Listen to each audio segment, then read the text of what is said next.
In today's latest news, we have a ton of things to break down and discuss. We learn more insight behind Pochettino's plans once he takes over as our manager. We discuss our interest in Onana of Inter Milan. We talk Mateo Kovacic as Bayern Munich are circling and trying to sign him in the summer window. Plus, we have a ton more news around Mason Mount, Joao Felix, and a ton more. So I hope you guys are excited for today's video. Of course, share your thoughts and opinions. Hit that like button as well too. Let's get 2k likes. I need to start being ambitious with the like buttons now. And if you guys like the videos, then your support with the like button obviously means quite a lot. So without wasting any more time, we start things off and let's talk Onana of Inter Milan. Now, with this news around Onana, news has been circulating now for the past, I'd say, few months around our interest in trying to sign him, and we have more concrete news now coming out from Italy, and there are some insightful things from these articles. We learned that Lawrence Stewart, one of the transfer team members at our football club, is a big fan of Onana. In terms of the data analysis reports on Onana, they're very positive, they look very good, and I guess it's no surprise why reports have stated in Italy that we have held conversations and discussions over the availability to sign Onana in the summer window. At this point in time, Inter Milan, they're in a bit of a financial pickle. They're in a financial mess. And based on their current league position, there's a possibility they might not even get Champions League football come the end of the season. And currently, their best bet of securing Champions League football would be to actually win the Champions League this season. So it makes a lot of sense why you turn your interest to Onana, because Onana, guys like Lavia, etc., there's a lot of clubs that you could take advantage of because they're going to miss out on a ton of money based on not staying in the league or not getting European football. Inter Milan signed Onana on a free contract from Ajax. So based on accounting reasons, if they were to flip him, with reports suggesting that they want around 40 million to sell him, that's a ton of money they're generating, and that's a ton of money on the books they can account for, which gives them more flexibility to spend in other areas. And I guess it's no surprise that already there's this guy called Vicario from Empoli that Inter Milan are looking at as a potential successor to Onana if he was to leave.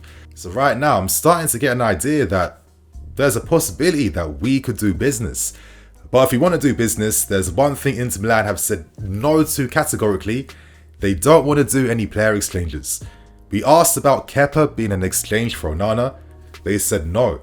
If you want Onana, we want around 40 million euros, which isn't too bad. That's like around, what, 35 million pounds?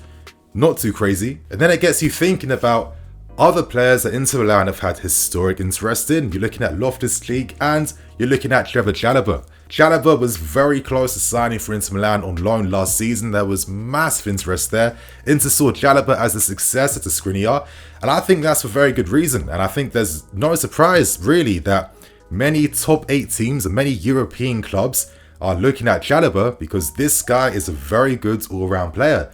Defensively, on the ball, in terms of progressing the ball, aerially.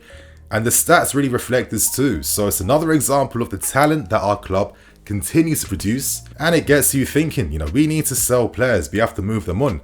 If we can find some economic ways to at least do some smart player exchanges, could guys like Chalobah become very useful then to making stuff like this happen? Anyway, you guys know my thoughts and opinions on Onana. I would say that this guy has been the best goalkeeper in the Champions League this season, but that's only my opinion. When I see him play, he has this confidence and this authority to his game. I think the guy is very good at distributing the ball, playing out from the back, very athletic, way more commanding aerially compared to Kepa too. And I think he's had a ton of European experience under his belt. I think this guy is a very good goalkeeper, and it's no surprise to me why we're looking at him. So you guys, share your thoughts and opinions. How do you feel about this news? And what goalkeeper ideally do you want to sign for next season? Now let's move on to discussing exit news. Now we focus on Mateo Kovacic as Bayern Munich are hovering around the player, and currently they hope to sign him for next season. Now at this point in time, Covert has tons of interest from Man City, from Inter Milan, and also Bayern Munich, with Thomas Tuchel being a massive fan of Covert. He absolutely loved him, and I think based on how Bayern used their own pivot in midfield, I think a player like Covert makes way more sense for them tactically, because I think Covert plays his best football when he's, deeper in the pivot, receiving from the centre-backs, carrying the ball forward, and supplying more creative players. And I think in a league like the Bundesliga, where you have more space and more areas to play in, I think that's really going to benefit Covert even more. And as we've known since the season even started, there was a massive possibility that Covert wanted to actually leave us at the end of the season because he wants to try new things now. He wants to play for a different club. He wants to move on from London. It makes a lot of sense. And currently he has 12 months left in his deal. Now reports are saying that we want around 40 million euros if we allow Covert to leave. And I guess it makes a lot of sense considering if Covert does leave, he's not going down a level. He's going to rivals. He's going to a Bayern or a City or an Inter, like big clubs, big institutions and clubs that have big money as well too. Reports say that we prefer to sell to a rival outside the Premier League. But if Man City really were like, Covert, we really want you, I wouldn't be surprised if that became like a bit of a bidding war for Covert. And with bidding wars, prices go up. And would we necessarily say no to Covert going to Man City? I'm not too sure, but I think ideally we prefer for him to go elsewhere abroad.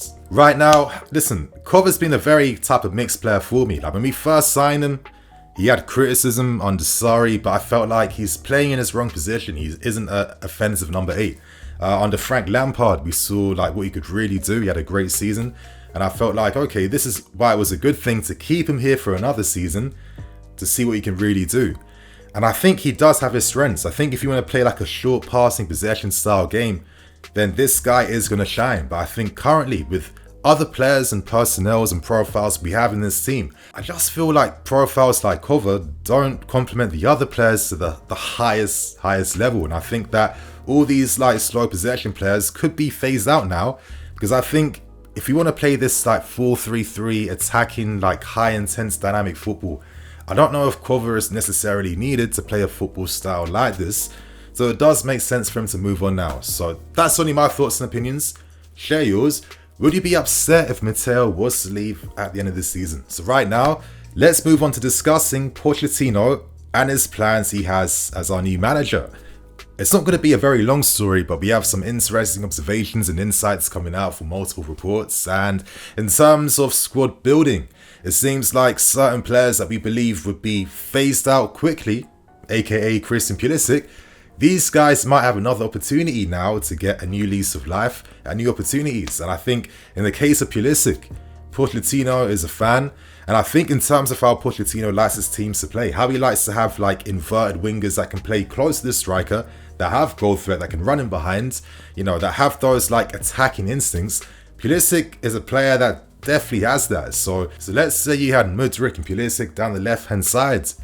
Maybe that's the play for next season going onwards. I think there's more life to come from Pulisic, and I've always felt like since he exploded in his first season under Frank Lampard, I'm still going to say this, I don't think Tuchel really did any wonders for any of our wingers. I think that the lack of football or the poor quality of games that Pulisic was getting playing out of position, that's going to affect your development. I didn't see what Tuchel was doing to continue on the success that Pulisic first showed in his first season. And as you guys know, when we first signed Pulisic, I had my reservations. After his first season, I was like, wow, okay, this is a real player here.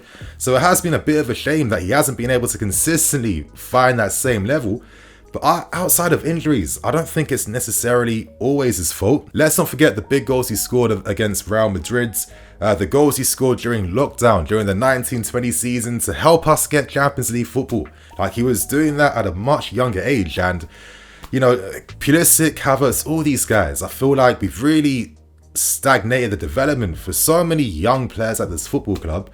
So, if Pochettino feels like Pulisic is a guy that he wants to work with, hopefully we see a different Pulisic next season going onwards. Because I think if some of these guys were used in different ways, in a different way of playing football, I think there's new opportunities for quite a few players in this club actually. So let's see what happens with him. But we continue on, and Pochettino most definitely wants to work with Mason Mount. And at this point in time, things are looking quite positive across the horizon for Mason, as Bowley has held meetings with Mason, and we're hoping to continue contract talks quite soon, of course, to secure his future here.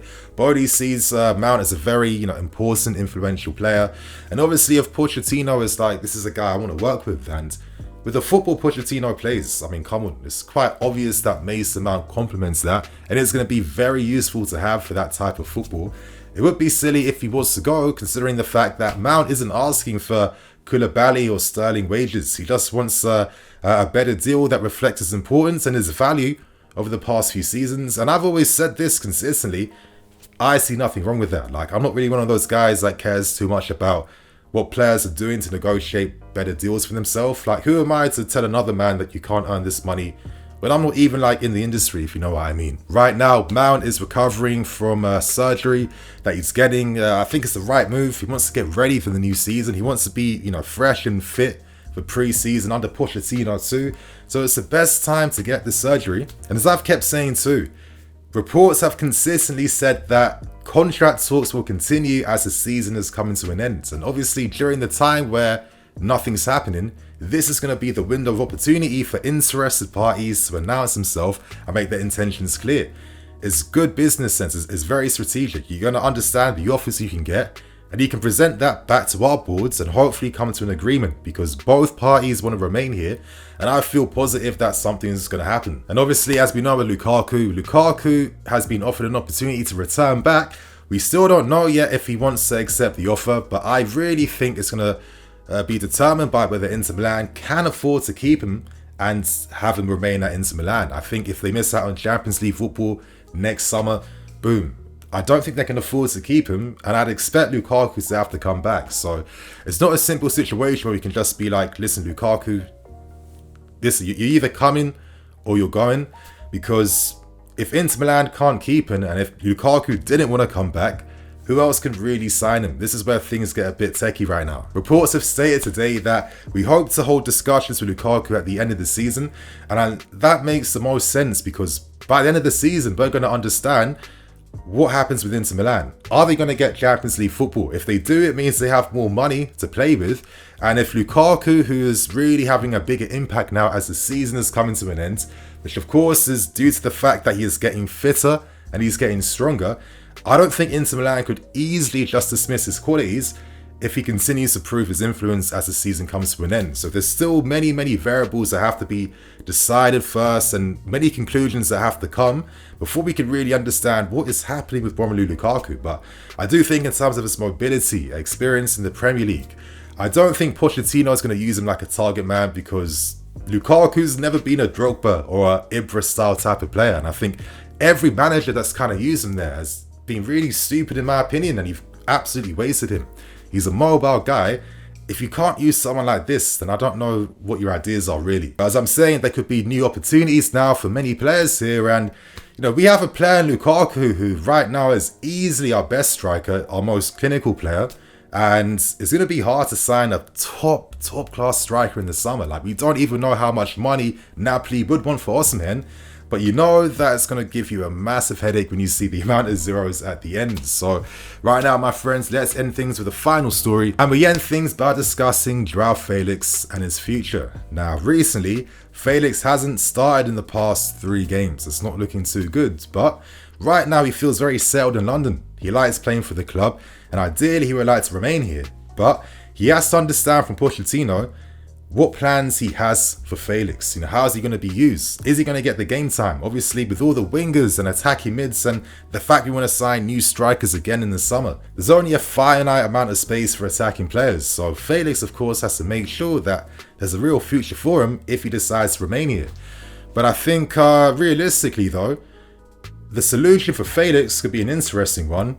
And today's report suggests that we could entertain doing another loan move to sign him for 1 more season. And I understand the sense behind this.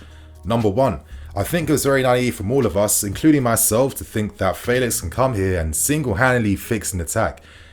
How you attack and play as a team is a collective thing. You need coaching and ideas and strategies and a way of playing. And I think right now we don't have any of that. I think that's abundantly clear. Guys don't really know what they're doing, and that's why our final third play constantly breaks down. And I think, in my opinion, this is a cultural thing, because over the past few years, and I'm going to go back to Tuchel again, it's not because I hate the guy, it's because I'm about facts. I know that a lot of the players are frustrated by the lack of any real attacking ideas being worked upon in training. So it's like, if you're not really working upon the attack, like, is it any surprise that in a year or 2 down the line, you're going to get found out for that and you're going to struggle? I don't think that's a surprise. Like, way with how we even play now, it's very much about getting the wing backs into the game like we used to do under Tuchel, and things continuing to break down at an even worse scale right now. So for Felix to come in and just like Galactico himself into like the starring role that's going to just single-handedly make sense of a team that has no attacking identity, I think was a very, very naive thing. And I feel like, listen, he hasn't been perfect, but he hasn't been terrible. I think most of Felix's best things have come from his solo act moments. You know, has come from his individualism. Like, he makes things happen from nothing. And for him to get any bit of attacking during this team, he's had to do it by himself, which tells you everything you need to know about the lack of identity with how he attacks as a team. So if you can sign him on loan for another season, that gives you an opportunity at least to see what he can do working under a different manager, new ideas. And now that he's more settled with the pre-season, I think a player of his potential, you can't just easily dismiss a player like Felix. And as I said, like, he's a guy that enhances how you attack and how you play. I think we originally signed him because we thought he would be the solution to, you know, breaking down deep blocks and teams that defend deep. But when he does do that, when he's carrying the ball, my thing is, okay, where's his passing options? Who's he playing the ball to? Who's a striker up front he can find? There's no one there. So most times he has to take a shot for himself. So I'm not going to stand here and just single-handedly blame Felix for being lazy or this or that. Come on, it's just not, it's not like that. It don't work like that. Anyway, Felix is still expensive. He spent 10 million for his loan fee, plus we're paying the full 250k wages per week. So he's going to cost us around 80 million again on a loan spell. Hopefully we can get him on reduced terms. That'd be interesting, because realistically, I don't know how many clubs right now could actually afford to sign Felix for the, you know, fees and demands that Atleti want at this point in time. But in my opinion, if you're asking me, I would take him on loan for another season just to see what happens. Because, yeah, I've seen a lot of promise. I've seen things that he has done, and I don't know. Like, he's just a very interesting type of player, Joao Felix. Like, I guess that's all I can really say right now, my friends. So, yeah, that's today's news. Share your thoughts and opinions. How do you feel about things? Are you excited for next season? How are you feeling about this season? And how are you feeling about these reports in terms of our summer business we're hoping to do? I'm in EFC. This is BlueLionsTV. I'll catch you guys later with some more videos. Cool.